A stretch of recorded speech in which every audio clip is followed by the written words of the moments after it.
Brazil ফ্যানদের কিন্তু বিশ্বকাপের শুরুটা বলা যায় যে আজকে থেকে। এবার কিন্তু ব্রাজিলকে বলা যায় যে তারাও কিন্তু এবার বিশ্বকাপ নেয়ার মতো একটা যোগ্য দাবিদার কিন্তু তারাও রাখে। তারা যেভাবে খেলেছে, ভিনিসিয়াস যেভাবে খেলেছে, ম্যাথিউস কুনহা তিনিও ব্যাক টু ব্যাক 2 ম্যাচেই গোল করলেন। অর্থাৎ সব কিছু মিলিয়ে মিডফিল্ড বলেন, ডিফেন্স বলেন, এলিসন বেকারের কথা বলেন, তিনি আজকে যেভাবে ব্রাজিলের জালটা সুরক্ষিত রেখেছে, সব কিছু মিলিয়ে কিন্তু ব্রাজিল এবার একটা কমপ্লিট ফুটবলটাই খেলেছে আজকের এই ম্যাচে।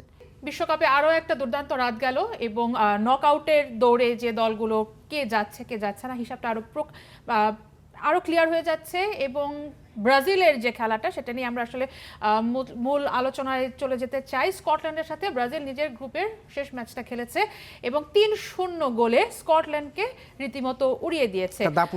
দাপুটে জয় তারা পেয়েছে।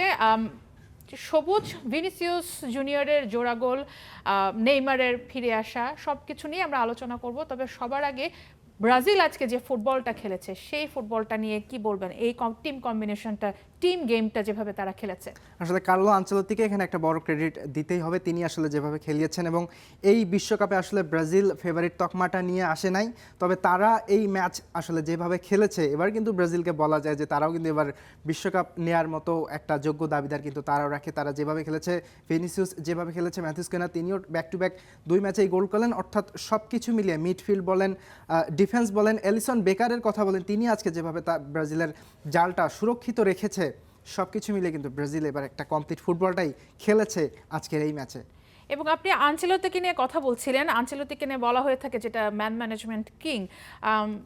টুর্নামেন্ট যত এগিয়ে যায়, বিগ টুর্নামেন্টের তিনি ডন বলা হয়ে থাকে এবং সেটারই প্রকাশ আসলে ব্রাজিলের খেলায় দেখা যাচ্ছে। টুর্নামেন্টে যত এগোচ্ছে, প্রথম ম্যাচে ব্রাজিল আসলে যেভাবে শুরুটাই কিছুটা ছন্দছাড়া ছিল, মরক্কোর সাথে তারা ড্র করেছে। সেকেন্ড ম্যাচে ব্রাজিল হাইতি মোটামুটিভাবে দুর্বল একটা প্রতিপক্ষ পেয়েছে, সেখানে ব্রাজিল অবশ্যই জয় অবধারিত ছিল। স্কটল্যান্ডের সাথে ব্রাজিল একটা সুন্দর সাম্বাদের যে গোছানো ফুটবল আমরা প্রত্যাশা করি যারা ব্রাজিল সমর্থকরা আছেন, তেমনই একটা ফুটবল ম্যাচ হয়তোবা সমর্থকরা দেখেছেন। আজকের ম্যাচে সব থেকে ক্রুশাল কোন জায়গায় মনে হয়েছে যে ব্রাজিল আসলে যেভাবে শক্তিশালী নিজের শক্তির জানানটা দিয়েছে? সবুজ, কোন জায়গার খেলাটা মনে হয়েছে যে দৃঢ়তা এবং ব্রাজিল দলটা যে একটা ইম্প্যাক্ট গেম খেলতে যাচ্ছে সেটা? ভিনিসিয়াস জুনিয়র তিনি এই ম্যাচের সবথেকে বড় রোলটা প্লে করেছেন এবং তিনি আসলে ম্যাচের পর যেরকমটা জানিয়েছেন, কার্লো আনচেলত্তি তাকে ম্যাচের আগে বলেছেন যে তুমি দাঁড়িয়ে থাকবে এমন একটা জায়গায় 2 সেন্ট্রাল ডিফেন্ডারের মাঝখানে। এবং আপনি যদি খেলাটা দেখে থাকেন হয়তোবা লক্ষ্য করেছেন ভিনিসিয়াসের পজিশন যেটা ছিল, ভিনিসিয়াস কিন্তু অনেকটা ওই স্ট্রাইকিং পজিশনে বেশ কয়েকবার তিনি গিয়েছিলেন এবং ম্যাথিউস কুনহা তিনি কিন্তু নিচে নেমে এসেছেন এবং তিনি অ্যাটাকিং মিডে কিন্তু চলে এসেছিলেন এবং রায়ানকেও কিন্তু আমরা দেখেছিলাম সেই সেন্টার ফরওয়ার্ডের যে জায়গাটা সেখানে কিন্তু রায়ান বারবার গিয়েছিলেন। অর্থাৎ ভিনিসিয়াস এবং রায়ান তারা দুজনই কিন্তু সেখানে সেন্টার ফরওয়ার্ডের জায়গাটা ছিলেন। এবং আরেকটা বিষয় ছাড়া এখানে ভিনিসিয়াস প্রথম একটা গোল যদিও তার বাতিল হয়েছে ফাউলের কারণে, কিন্তু ভিনিসিয়াস গোল দুটো আসলে পেলেন কিভাবে? এখানে একটা বিষয় কাজ করেছে যে যখনই প্রতিপক্ষের কাছে বল যাবে তখনও যেন প্লেয়াররা বসে না থাকে, বিশেষ করে ফরওয়ার্ডরা যেন বসে না থাকে। ভিনিসিয়াস সেই কাজটাই করেছেন। তিনি প্রথম যে 2টা গোল, যদি একটা অফসাইডে ফাউলের কারণে বাতিল হয়েছে, যদিও সেই সিদ্ধান্তটা বিতর্কিত না, এটা আসলে সরাসরি ভুল বলেছেন বেশ কয়েকজন বিশেষজ্ঞই আসলে এটাকে ভুল বলেছেন যে তিনি আসলে যখন ভিআরটা দেখেছেন কেবল একটা দিক বা একটা অ্যাঙ্গেল দেখেছেন, যার কারণে অনেকেই আসলে সিদ্ধান্তটাকে ভুল বলছেন। এবং এমনি চোখের দৃষ্টিতেও আসলে সেরকমটাই মনে হচ্ছে, কারণ ভিনিসিয়াসের পাটা সামনে ছিল, পেছন থেকে না, তিনি আসলে ওই ডিফেন্ডারের পায়ে আঘাতই করেনি, বরং ওই স্কটল্যান্ডের ডিফেন্ডারই আসলে তার পায়ে আঘাতটা করেছে। এবং সেখানে এবং তারপরে কিন্তু ভিনিসিয়াসকে তিনি 2 হাত দিয়ে জড়িয়েও ধরেছিলেন, যদিও ভিনি নিজের উপর নিয়ন্ত্রণ রেখেছিলেন এবং পরে তিনি দুর্দান্ত একটা ফিনিশিংও দিয়েছিলেন। যাই হোক, ভিনিসিয়াসের কপালটা খারাপই বলা যায়, তিনি হ্যাট্রিকটা পেতেও পারতেন। কিন্তু আমার আলোচনার বিষয় যেটা, সেটা হচ্ছে যে ভিনিসিয়াস আসলে কি করেছেন, যখনই গোলরক্ষকের কাছে বল গেছে বা ডিফেন্ডারের কাছে বল গেছে তখনও কিন্তু তিনি দাঁড়িয়ে থাকেননি, তিনি একটা আলাদা একটা চাপ তৈরি করেছেন এবং এই চাপের কারণে কিন্তু বলগুলো উইন হয়েছে এবং ভিনিসিয়াস কিন্তু প্রথম গোলটা সেভাবে পেয়েছেন। অর্থাৎ ব্রাজিলের এই শক্তিমত্তার যে জায়গাটা, পজিশন পাল্টিয়ে খেলাটা, আসলে ভিনিসিয়াস ওই পজিশনে খেলবেন সেটা হয়তো ওই স্কটল্যান্ডের ডিফেন্ডাররাও আসলে সেটা বুঝতে পারেনি। আমরা আগের দিন কথা বলেছিলাম যে স্কটল্যান্ডের ডিফেন্স ভাঙতে মরক্কোকে বেশ বেগ পেতে হয়েছে, ওই একটা গোলই তারা করতে পেরেছিল এবং সেটা কিন্তু আনচেলত্তির ম্যাজিকটা কিন্তু এখানে দিতেই হয়। আরেকজন যাকে নিয়ে কথা না বললেই নয়, রায়ান ভিতর। তিনি রাফিনিয়ার জায়গায় গুরুত্বপূর্ণ একটা জায়গায় তিনি আসলে 19 বছর বয়সেই অভিষিক্ত হয়েছেন। রাইট উইংটা নিয়ে প্রথম 2 ম্যাচে অনেক আলোচনা হয়েছে, কারণ রাফিনিয়া নিজেকে সেভাবে আসলে মেলে ধরতে পারেনি। সেই জায়গায় রায়ান ভিতর আনচেলত্তির যে ভরসার প্রতিদানটা দিয়েছেন দুর্দান্তভাবে। তার আজকের খেলা যদি আমরা সবাই দেখেছি, রায়ান আমরা যদি যাই, একটা অ্যাসিস্ট, দুটা শট অন টার্গেট, একটা পাস, তিনি 25টা 100 to 100 একদম শতভাগ পাস তার ছিল। ট্যাকেল করেছেন, মিডফিল্ড থেকে তিনি উইংয়ে খেলেছেন, অ্যাটাকে গিয়েছেন, অ্যাসিস্ট করেছেন, তিনি ডিফেন্স করেছেন। দুর্দান্ত পুরো মাঠ জুড়ে তিনি রায়ান যে বার্তাটা দিলেন, রাফিনিয়া ফিরলে কিংবা রাফিনিয়া যদি ইনজিউর্ড থাকেন পুরোটা টুর্নামেন্টে, সেই ক্ষেত্রে কি রায়ান রাইট উইংটাকে একটা ভরসার বার্তা দিয়ে দিল নাকি ব্রাজিলকে? রাফিনিয়ার অনুপস্থিতি যে এই মুহূর্তে অন্তত ব্রাজিলকে ভোগাচ্ছে না, এইটার জন্য অন্তত ব্রাজিল ফ্যান এবং কার্লো আনচেলত্তি অনেকটা নিশ্চিন্ত থাকতে পারেন যে রায়ান যেভাবে খেলেছেন এবং একটা যে তার অন টার্গেট শট, সেই একটা অন টার্গেট শটটাও কিন্তু অলমোস্ট গোলটা হয়েই যাচ্ছিল। জাস্ট অল্পের জন্য কিন্তু গোলরক্ষকের হাতে বলটা লেগে যায়, না হলে কপাল খারাপ বলা যায়। গোলটা হয়তো রায়ানও একটা গোল পেয়ে যেতেন বিশ্বকাপে, তার অভিষেক গোলটা হয়তো হয়ে যেত। এবং যে কথাটা বলছিলেন, যদি রাফিনিয়া ফিরেও আসে, হয়তো রাফিনিয়া ফিরে আসলে রাফিনিয়াকে তার জায়গাটা ফিরিয়ে দেওয়া হবে, তবে সেক্ষেত্রে হয়তো তিনি সুপার সাব হিসেবে খেলবেন। তবে এই মুহূর্তে রাফিনিয়ার না থাকাতেও রায়ান যেহেতু আছে, ব্রাজিল ফ্যান এবং কার্লো আনচেলত্তি কিছুটা নিশ্চিন্ত অবশ্যই হতে থাকে। সবুজ, এছাড়াও আজকের ম্যাচে ব্রাজিলের মিডফিল্ড এবং ডিফেন্সের কথাও না বললে নয়। ব্রুনো গ্যামারেস যেভাবে আসলে তিনি উপরে উঠে এসেছেন, ভিনিকে অ্যাসিস্ট করেছেন।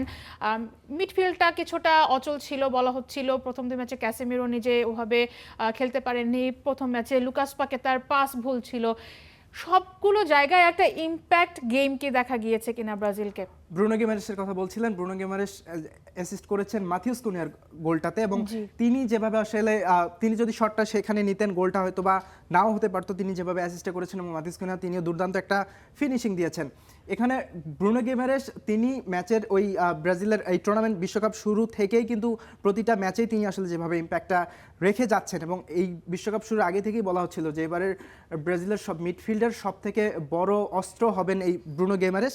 তিনি প্রতিটা ম্যাচেই সেভাবে খেলছেন এবং তার সেই যোগ্যতা এবং তার সেই প্রমাণটা কিন্তু তিনি দিয়েই যাচ্ছেন। পুরো ম্যাচেই তিনি খেলেছেন 93 মিনিট, পাস দিয়েছেন তিনি 43টা, অর্থাৎ বোঝাই যাচ্ছে যে মিডফিল্ড থেকে তিনি আসলে কতটা শক্তি ক্রিয়েট করেছেন ব্রাজিলের আক্রমণ ভাগে। নিঃসন্দেহে ব্রুনো গিমারেস তার সেরা ছন্দে আছেন এবং 2টা অ্যাসিস্ট তিনি করেছেন, একটা ভিনিসিয়াসের গোলে এবং একটা কুনিয়ার গোলে, মাথিউস কুনিয়ার গোলে। সবুজ, এছাড়া আমরা যদি অ্যালিসন বেকারকে নিয়ে বলি, অ্যালিসন বেকার স্কটল্যান্ড অবশ্যই কিছুটা বাধার মুখোমুখি হয়েছে, প্রেশার ক্রিয়েট করেছে ব্রাজিল, কিন্তু তারপরও কিন্তু সেকেন্ড হাফে যেয়ে কিন্তু স্কটল্যান্ড তাদের আক্রমণটা চালিয়ে গিয়েছে এবং বেশ 2 থেকে 3 বার একটা ক্লিয়ার চান্সে কিন্তু তারা ক্রিয়েট করতে পেরেছে। এবং অ্যালিসন বেকার যেভাবে আসলে ডিফেন্ড করেছেন এবং তিনি যে আসলে প্রহরী এবং ব্রাজিলের সেরা একজন গোলকিপার এবং দুর্দান্ত, তারটা যদি আমরা দেখি, দুর্দান্ত কিছু সেভ ছিল, 4টা সেভ করেছেন ইন টোটাল, এবং তার মধ্যে খুব মানে গোল হয়ে যাচ্ছিল এরকম অন্তত তিনি 2টা সেভ দিয়েছেন যেগুলো আসলে গোল হতেও পারতো। তিনি যেভাবে তাকে আসলে বলা হয়, তিনি আসলে টাই ব্রেকারে কিছুটা হয়তো তার দুর্বলতা রয়েছে যখন পেনাল্টি শুট আউটে, তবে তিনি 1-to-1 পজিশনে বর্তমানে অন্যতম ভয়ঙ্কর একজন গোলরক্ষক অ্যালিসন বেকার, এটা নিঃসন্দেহেই, এবং তিনি এই ম্যাচেও কিন্তু সেই প্রমাণটাই দিয়েছেন। আবারও যদি আমরা ভিনিসিয়াস জুনিয়রের কাছে আসি, ভিনিসিয়াস জুনিয়র মনে হয় নিজের ক্যারিয়ারের সব থেকে সেরা সময়টা পার করছেন এই বিশ্বকাপে, কার্লো আনচেলত্তির স্পর্শে বলা হয়ে থাকে। এবং আরও একটা মজার আমরা ইন্টারভিউয়ে দেখছিলাম, তিনি আসলে ম্যাচ শুরুর আগে আনচেলত্তিকে বলে এসেছিলেন যে তিনি হেড দিয়ে গোল করবেন, এবং তিনি কিন্তু সেটা যেটা বলেছেন সেটা তিনি করে দেখিয়েছেন, এবং আমরা তার সেলিব্রেশনেও কিন্তু সেটা দেখেছি যে তিনি হেড দিয়ে আসলে গোলটা করেছেন। দুর্দান্ত 93 মিনিট খেলেছেন, 2টো গোল করেছেন, অন টার্গেটে 5টা শট ছিল, টোটাল 7টা শট, 28টা পাস। এই ভিনিকে আসলে কে থামাবে, কোন দলের ডিফেন্স আসলে থামাবে, সেই ছকটা কিন্তু আমি নিশ্চিত নকআউটে যে দলগুলো উঠছে প্রতিপক্ষে ব্রাজিলের যারা পড়বে, এখন থেকেই কিন্তু ছক তারা কষছেন। সবুজ, যাকে নিয়ে আসলে আজকে না কথা বললেই নয়, তিনি নেইমার জুনিয়র।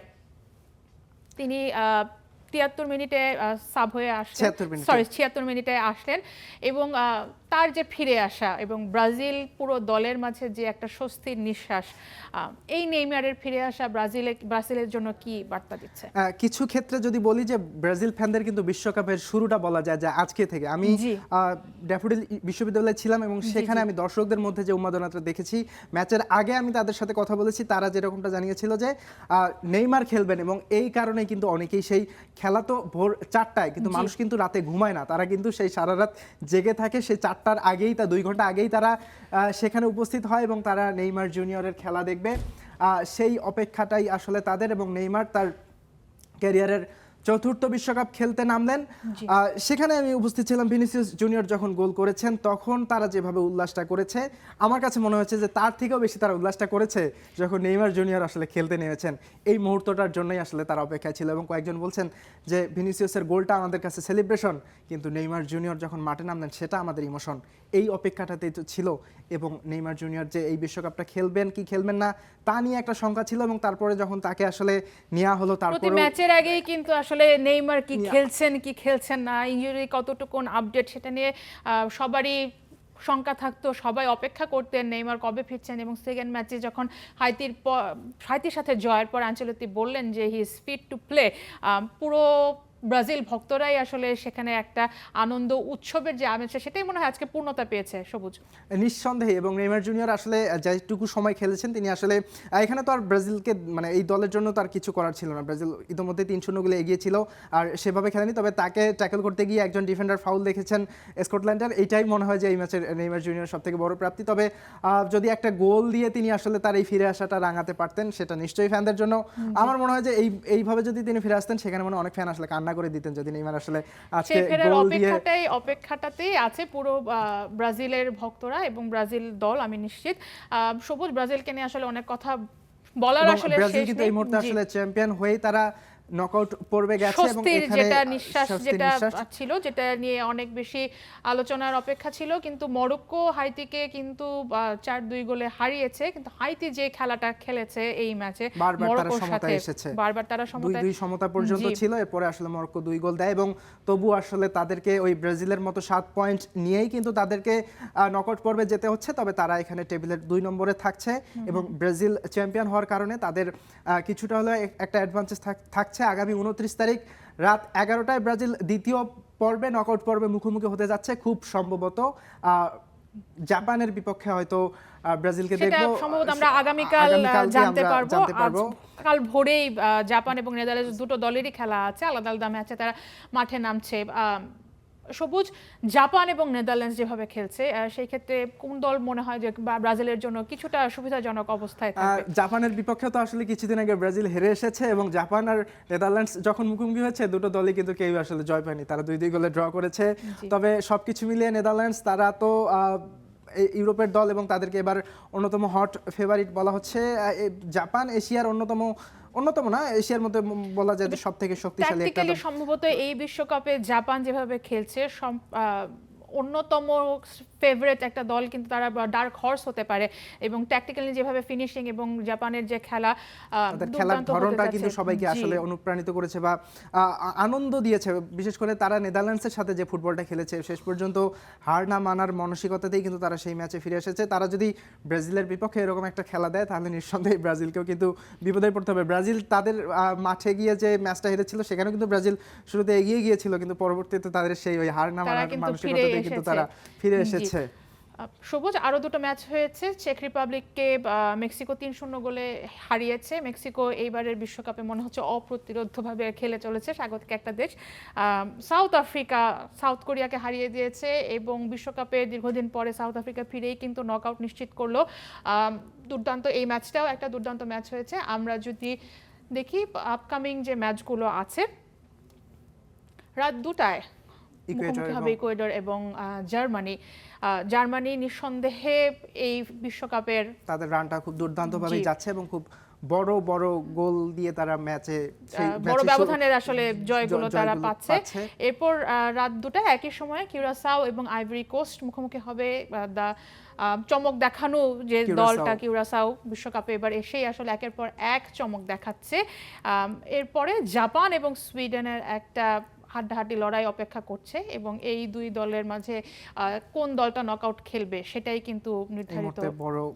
বড় একটা ম্যাচ হতে যাচ্ছে আগামীকাল ভোর 5টায় এবং একই সময়ে তিউনিশিয়া এবং নেদারল্যান্ডস তারা খেলবে। এবং ব্রাজিল ফ্যানরা খুব সম্ভবত এই দুই ম্যাচের দিকে আসলে তারা তাকিয়ে থাকবেন, কেননা এই ম্যাচের পরে আসলে নকআউটের প্রতিপক্ষ কে হতে যাচ্ছেন। সবুজ, কি মনে হচ্ছে এই দুই ম্যাচের মাঝে আসলে কার জয়ের পাল্লাটা? এখানে আসলে নিঃসন্দেহে নেদারল্যান্ডস এবং জাপানকেই আসলে এগিয়ে রাখতে হয়, তবে জাপান এবং সুইডেনের যে ম্যাচ সেটা নিঃসন্দেহেই কিছুটা হলেও জমে উঠবে বা কিছুটা হলেও কম্পিটিটিভ হবে, কারণ সুইডেন তারাও বেশ শক্তিশালী এবং তারাও আসলে নকআউটে যাওয়ার জন্য সর্বোচ্চ চেষ্টাটাই করবে। তুলনামূলকভাবে এই দুই দলের শক্তিমত্তা এক, তবে তিউনিশিয়া খুব স্বাভাবিকভাবে হয়তো নেদারল্যান্ডসের সাথে খুব একটা অনেকটা পিছিয়ে থাকবে, পাত্তা না পাওয়ারই কথা। তবে এবার বিশ্বকাপের ছোট ছোট দলগুলো কিন্তু বেশ ভালোভাবেই চমকটা দেখাচ্ছে, সেক্ষেত্রে হয়তো নেদারল্যান্ডস হয়তো কিছুটা হলে আটকে যেতে পারে। যদি এখানে আসলে নেদারল্যান্ডস যদি কোনোভাবে গ্রুপের 2 নম্বরে থাকে, সেক্ষেত্রে হয়তো ব্রাজিল ফ্যানরা কিছুটা হলে হয়তো হতাশ বা কিছুটা ভয়ও পেয়ে যেতে পারে, যদি নিঃসন্দেহে কোনোভাবেও চাইবে না যে শুরুতেই দ্বিতীয় পর্বেই নেদারল্যান্ডসের মুখোমুখি হতে, চ্যালেঞ্জিং দল হোক, সেটা নিশ্চিতভাবে চাইবে না। সবুজ, অনেক অনেক ধন্যবাদ, আপনি আমাদের সাথে ম্যাচ অ্যানালিসিসে যুক্ত হয়েছিলেন।